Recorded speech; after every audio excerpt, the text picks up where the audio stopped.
Como Dante previu a deriva continental.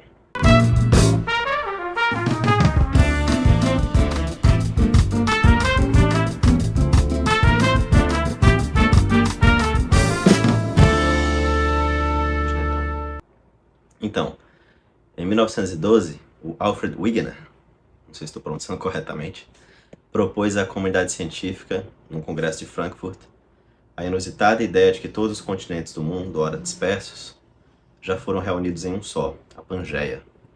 E então se separaram e foram se afastando mais e mais ao longo do século. A ideia foi recusada à primeira vista e até escarnecida, e só foi voltar a ganhar alguma relevância 50 anos mais tarde, quando descobriram as placas tectônicas sobre as quais estão dispostos os continentes e a cujos movimentos são atribuídos os fenômenos sísmicos. Disso todos nós sabemos, afinal passamos pelas aulas de geografia no ensino fundamental. Inclusive, eu lembro de uma vez em que meu professor, acho que inclusive todo mundo foi obrigado a ver esse filme por causa das aulas de geografia do fundamental, mas eu lembro de quando eu tive que ver na escola aquele filme do Al Gore, acredito que o nome seja Uma Verdade Inconveniente, e eu lembro de uma cena em que o Al Gore descreve que ele estava numa sala de aula e um colega da turma, lá do fundão, interviu e perguntou para a professora, diante de uma foto do mapa mundi, se a costa da África e o litoral americano já não foram unidos, afinal se encaixam quase que perfeitamente. A professora então riu da cara dele e censurou ali naquele momento uma brilhante carreira científica.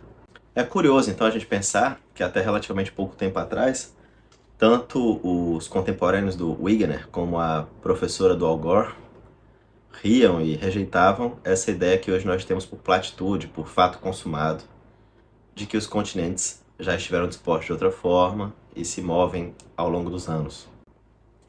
E se a gente voltar ainda mais tempo atrás, talvez aí uns 8 séculos, eu acredito que a gente pode encontrar um precedente um tanto quanto curioso para essa ideia na imaginação poética prodigiosa, talvez a imaginação mais prodigiosa do Ocidente, de Dante Alighieri na Divina Comédia. Porque tem uma passagem da comédia, lá pro finalzinho do Inferno, que sempre me chamou muita atenção, e eu acho que as pessoas nunca salientam o quanto essa passagem é brilhante. No último canto do Inferno, quando Dante finalmente encontra Lúcifer e está saindo do Inferno para subir ao Purgatório, ele descreve Lúcifer como sendo um grande torso fincado ao chão, né, uma superfície de gelo, apenas da cintura para cima, com 3 bocas, três rostos e 3 bocas em que estão em cada um dos grandes traidores da história, né, tipo Cássio, Brutus e Judas, eu acredito. No momento em que Dante sai do Inferno e sobe até o hemisfério sul do globo, ele observa as pernas de Lúcifer também fincadas ao chão e apontadas para cima. E nesse momento Virgílio descreve para ele como ele foi parar ali. Após ter sido expulso do paraíso, Lúcifer caiu, esbarrou na Terra, e onde ele esbarrou, que é exatamente no hemisfério sul do globo, estavam reunidos todos os continentes e toda a superfície da Terra. E no momento em que ele colidiu, todos os continentes como que reagindo àquele corpo estranho e maligno e se afastaram dele. Não só a superfície da Terra, como também o interior se afastou do corpo de Lúcifer, deixando como que um oco em volta do torso dele, que é onde ficam os círculos infernais, e criando uma massa de terra no outro lado do mundo, no hemisfério norte, que é onde fica o Monte Purgatório. Essa descrição, de certa forma, explica que a Terra, sendo uma criação divina, portanto boa, não conseguia assimilar aquele corpo, aquele corpo maligno de Lúcifer, né? E precisava se afastar dele, mais ou menos como o corpo humano reage a um espinho, uma bactéria.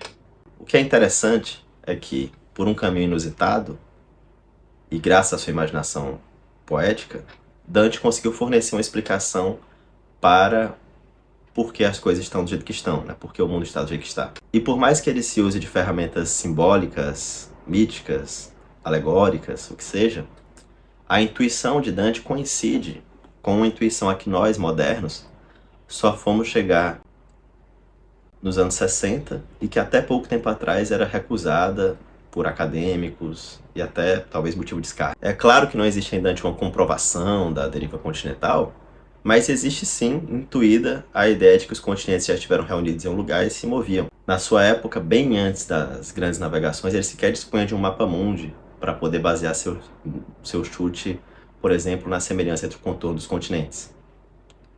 Mais uma vez, aquilo que apenas tardiamente nós descobrimos por meio da filosofia, da ciência, da psicologia, o que seja, se encontrou de certa forma antevisto na poética, que é, afinal, como dizia Aristóteles, o estudo do possível e não apenas do real. Quando lemos poesia hoje em dia, sobretudo a grande poesia clássica, a gente tende a esperar que ela nos dê apenas aquilo que hoje nós entendemos por literatura. Então podemos até nos impressionar pelo poder imaginativo de um Dante, de um Homero, de um Virgílio. Podemos até nos impressionar com essa descrição tão mirabolante da queda de Lúcifer. Talvez até achemos genial a imagem, mas não era por essa régua que um poeta como Dante mediu seu ofício. Ele não escreveu o que escreveu porque achou interessante, instigante, fantástico, mas porque ele entendia que era sim seu dever oferecer uma forma de conhecimento sobre o real, embora para isso ele não se servisse do mesmo tipo de linguagem e vocabulário científico da nossa mitologia moderna. Então, sempre que a gente vai se aproximar desse tipo de livro, ou desses grandes clássicos do passado, é interessante que a gente calce as sandálias da humildade e esteja disposto a aprender ou imaginar coisas que sequer passaram pelas nossas mentes tão avançadas. Então, é isso. Menos geografia, mais Dante.